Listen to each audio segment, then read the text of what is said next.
Salamat sa bagong araw, Lord. Panginoon, maraming salamat sa bagong araw na ito. Maraming salamat sa masarap na tulog. Maraming salamat sa masarap na pahinga. Alam ko po, Panginoon, na ako'y binantayan ninyo at inalagaan ng buong magdamag. Haharapin ko po, Lord, ang araw na ito na puno ng pag-asa sa aking puso't isipan, sa aking buong pagkatao, sa aking buong araw ngayon. Alam ko po, Lord, na hindi mo ako iiwan ngayong araw na ito at patuloy niyo akong sasamahan at bibigyan ng guidance. Maraming salamat dahil ginising mo ako ngayong umagang ito at alam kong ang araw na ito ay magiging blessed dahil andyan ka, Lord.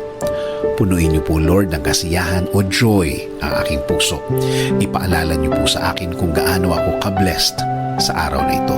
Lagyan niyo lagi ng dahilan ang aking kasiyahan at mga dahilan kung bakit magiging thankful po ako.